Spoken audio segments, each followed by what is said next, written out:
Some came marching to tunes belted out by the different bands. Others walked and sang.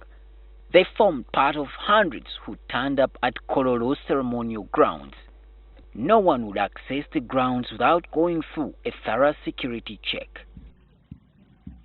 Security gadgets, including this camera, were stationed in several parts to keep watch.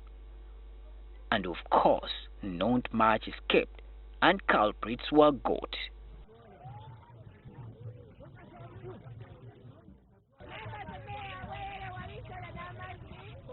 On arrival, free eats and drinks were available, although at a certain point it turned into survival for the fittest. All guests were led to their designated tents depending on details written on the invitation card. Despite the scorching sun, supporters patiently waited for the president-elect to arrive. Music kept the mood upbeat.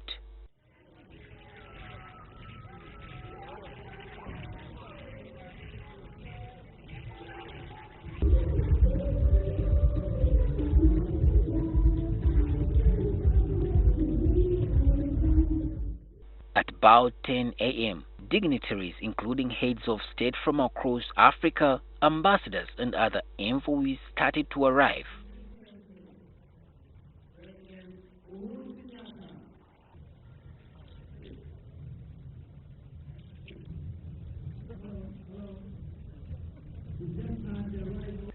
Soon after, the president-elect Yoweri Museveni cruised in.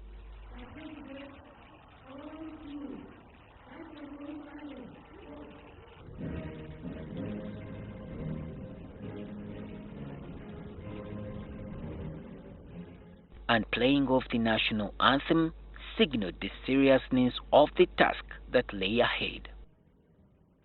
He shook hands with his invited guests. Shortly after, President South Sudan's Salva Kiir and Zimbabwe's Robert Gabriel Mugabe arrived. Electoral Commission Chairman Badru Chigundu took to the podium to officially introduce the president. Then began the process to swear in Museveni for a fifth term in office.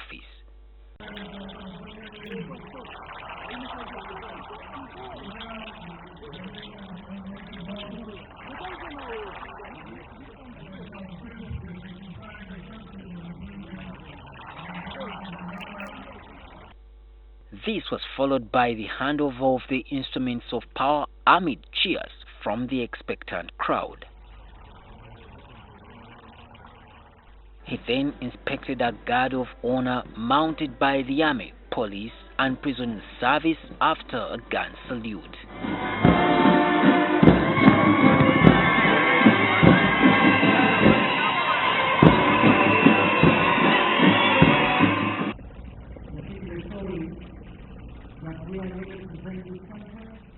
Another of the highlights was an air show by military pilots to display their flying skills to the spectators.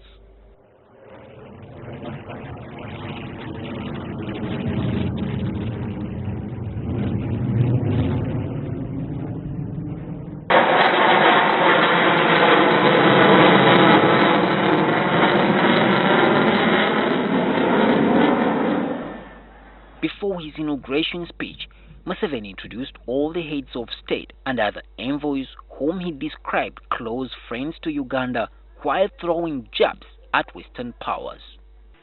People's Republic of China. Abantu abana mukwano gyaffe ddala tebalina mwepankopanko.